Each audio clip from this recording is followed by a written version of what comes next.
बिस्तर के सामने आईना रखने से क्या होता है, आइए जानते हैं एक कथा के माध्यम से। पुराने समय की बात है। भारत में एक छोटे से गांव में एक विधवा महिला सविता अपने बेटे रोहित के साथ रहती थी। सविता का जीवन कठिनाइयों से भरा हुआ था, लेकिन उसने कभी हार नहीं मानी।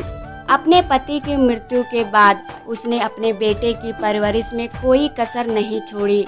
सविता के पास एक खास वस्तु थी, एक प्राचीन आईना जिसे उसकी सास ने उसे दिया था। यह आईना पीढ़ियों से उनके परिवार में था और इसे बिस्तर के सामने रखने की परंपरा थी। सविता ने हमेशा इस आईने का ख्याल रखा और उसे साफ सुथरा बनाए रखा। गांव के लोग आईने के बारे में कई कहानियां बताते थे। कहा जाता था कि यह आईना सामान्य आईना नहीं था, यह किसी रहस्यमयी शक्ति से भरा हुआ था। गांव के बुजुर्ग कहते थे कि इस आईने में रात के समय देखने से व्यक्ति को अपने भीतर की सच्चाई दिखाई देती है, आत्मनिरीक्षण कर सकता है। रोहित जो अब बड़ा हो चुका था, इस आईने की कहानियों पर विश्वास नहीं करता था। उसे लगता था कि यह सब पुरानी मान्यताएं हैं जिनका कोई वास्तविक आधार नहीं है। एक रात जब सविता सो रही थी, रोहित ने उस आईने को देखने का फैसला किया। वह अपने बिस्तर के सामने खड़े होकर आईने में देखने लगा। जैसे ही उसने अपनी नजरें आईने में डाली, उसे एक अजीब सी अनुभूति हुई। आईने में उसकी परछाई बदलने लगी। उसे ऐसा लगा जैसे कि वह अपने ही अतीत को देख रहा हो। उसने अपने जीवन के सभी बुरे कर्मों और गलतियों को देखा। उसे अपने माता पिता की मौत का दुख भी इस आईने में दिखाई दिया, जो उसने अपनी लापरवाही और नासमझी की वजह से खो दिए थे। उसने अपने उन कृत्यों को देखा जिन पर उसे शर्मिंदगी और पछतावा था। यह सब देखकर रोहित की आंखों में आंसू आ गए। उसे ऐसा लगा जैसे आईना उसे एक दूसरा मौका दे रहा हो अपने जीवन को सुधारने का। रोहित को महसूस हुआ कि उसे अपनी गलतियों को सुधारने का समय आ गया है।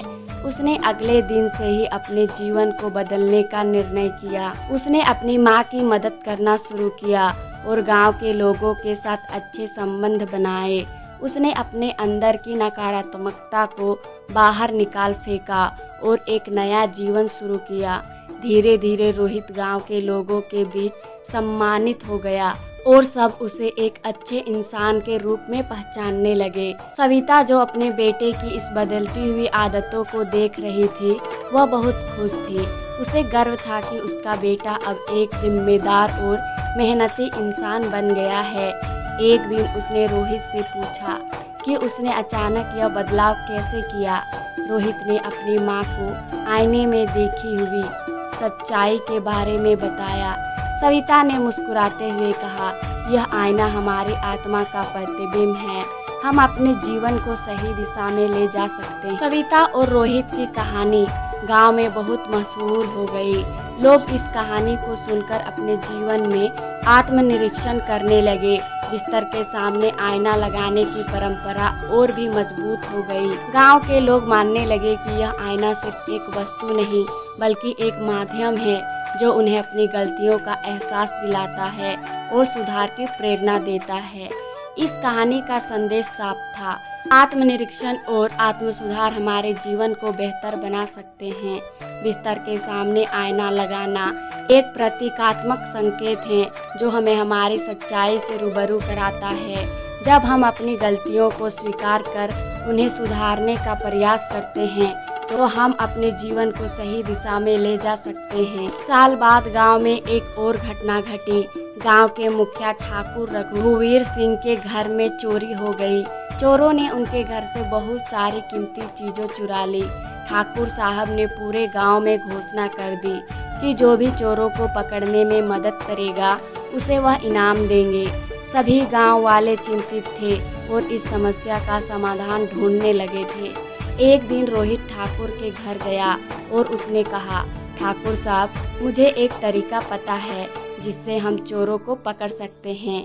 हमारे घर में एक प्राचीन आईना है जो सच्चाई का उजागर करता है।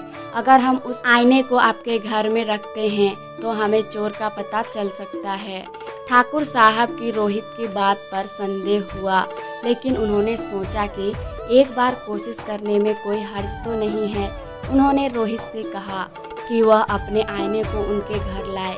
रोहित ने आईना लाकर ठाकुर साहब के बिस्तर के सामने रख दिया और कहा, रात के समय जब चोर इस आईने में देखेगा तो उसकी सच्चाई सामने आ जाएगी। रात के समय जब सब सो रहे थे, एक चोर ठाकुर साहब के घर घुसा। उसने जैसे ही बिस्तर के सामने आईने में देखा, उसे अपने ही चेहरे का एक भयानक रूप दिखाई दिया। उसने देखा कि वह अपने किए गए बुरे कर्मों का सामना कर रहा है। उसे अपने पापों का एहसास हुआ और वह घबरा गया। वो भागने की कोशिश करने लगा, लेकिन उसके पैर कांप रहे थे और वह नीचे गिर गया। ठाकुर साहब और रोहित, जो इस घटना के गवाह थे, ने चोर को पकड़ लिया। चोर ने अपने अपराधों को स्वीकार किया और रोने लगा। उसने कहा, मुझे माफ़ कर दो, मैंने बहुत गलत किया है। इस आईने ने मुझे मेरी सच्चाई दिखा दी और अब मैं अपने किए पर शर्मिंदा हूँ। ठाकुर साहब ने चोर को माफ़ कर दिया, लेकिन उसे अपने अपराधों की सज़ा भुगतनी पड़ी। इस घटना के बाद गांव के लोग और भी ज़्यादा उस आईने की शक्ति पर विश्वास करने लगे। सर के सामने आईना लगाने की परंपरा अब गांव में एक अटूट विश्वास प्रतीक बन गई। लोग इसे अपने आत्मा का सच्चा साथी मानने लगे, जो उन्हें उनके जीवन की सही मार्ग पर ले जाने में मदद कर। समय बीतता गया और रोहित अब खुद एक पिता बन गया था। उसके बेटे अनुज ने भी अपने पिता की तरह उस आईने की कहानियों को सुना था, लेकिन अनुज भी अपने पिता की तरह पहले इस पर विश्वास नहीं करता था। एक दिन उसने अपने पिता को पूछा, पिताजी, क्या सच में यह आईना हमारी सच्चाई दिखा सकता है? रोहित ने मुस्कुराते हुए कहा, बेटा, यह आईना सिर्फ एक साधन है हमारी सच्चाई को उजागर करने का, लेकिन असली सच्चाई हमारे अंदर होती है। यह आईना हमें सिर्फ उसे देखने और समझने का मौका देता है। अनुज ने एक रात अपने बिस्तर के सामने खड़े होकर आईने में देखने का फैसला किया। उसने देखा कि उसके भीतर कितनी नकारात्मकता है और उसने उन पर काम करने के निर्णय लिया। धीरे धीरे अनुज भी अपने जीवन में सुधार करने लगा और एक अच्छा इंसान बन गया। इस प्रकार यह आईना सिर्फ एक वस्तु नहीं रहा, बल्कि एक प्रतीक बन गया आत्मनिरीक्षण और आत्म सुधार का। बिस्तर के सामने आईना लगाने की परंपरा ने सविता के परिवार और गांव के लोगों को सिखाया कि जीवन में सुधार की शुरुआत आत्मनिरीक्षण से होती है। जब हम अपनी गलतियों को स्वीकार करते हैं, उन्हें सुधारने का प्रयास करते हैं, तो हम अपने जीवन की सही दिशा में ले जा सकते हैं। आईना हमारी आत्मा का प्रतिबिंब है, जो हमें हमारी वास्तविकता का सामना करने के लिए प्रेरित करता है और एक बेहतर जीवन जीने की दिशा में आगे बढ़ने का अवसर देता है।